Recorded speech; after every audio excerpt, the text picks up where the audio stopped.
حلة على النار احط فيها معلقتين كبار من الزيت مليانين، وكمان حبايه كبيره من البصل او 2 متوسطين، يا دوب بس البصل ياخد لون فاتح. دلوقتي البصل يا دوب اخدت لون فاتح معانا بالشكل ده كده. دلوقتي هنزل باللحمه بتاعتي. انا عندي قطعيه لحمه من الموزه، طبعا القطعيه اللي انتوا حابينها استعملوها. طريقه بسيطه وسهله وما فيهاش توابل كتير، طعم اللحمه واضح جدا فيها وطعمها حلو قوي. دلوقتي هحط على اللحمه بتاعتي رشه من الفلفل الاسود ومكعب من المرق. مش هحط اي حاجه تاني خالص. واول ما الوش الاولاني يتحمر شويه ياخد لون ذهبي فاتح، هقلب اللحمه تتحمر معايا على الوش التاني. دلوقتي بقى هنزل بحبايه كبيره من الطماطم، جربوها بتدي طعم حلو قوي، مش مهم خالص تتشوح.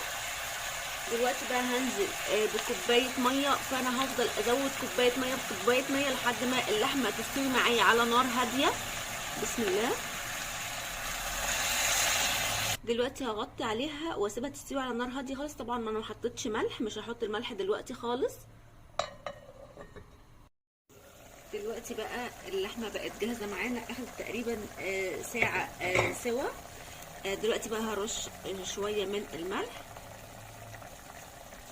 طبعا الملح حسب الرغبه.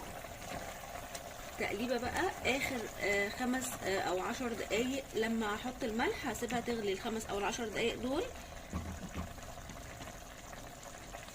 دلوقتي بقى جاهز معانا احلى طبق لحمه ممكن تاكلوه. طبعا عايزين تزودوا البصل براحتكم، عايزين تزودوا الطماطم مفيش مشكله، حابين تحطوا فلفل، بس الفلفل هيودي الطعم في حته تانية خالص. الطعم ده حلو قوي، جربوه بجد هتعتمدوها وهتعملوها كتير قوي انا متاكده. وبكده بقى جاهز معانا احلى قطعيه لحمه مستويه حلوه قوي. حلوه قطعيه دي بس فعلا الموزه طعمها حلو قوي وبتبقى ناعمه جدا ودايبه. والطريقه دي كمان حلوه قوي، والصوص اللي نازل منها ده بجد تحفه جدا. ممكن ناكلها جنب رز بالشعريه، رز ابيض، جنب المحشي بقى بتبقى حلوه قوي قوي. اي نوع من انواع المحشي بيبقى بجد حلو قوي معاه.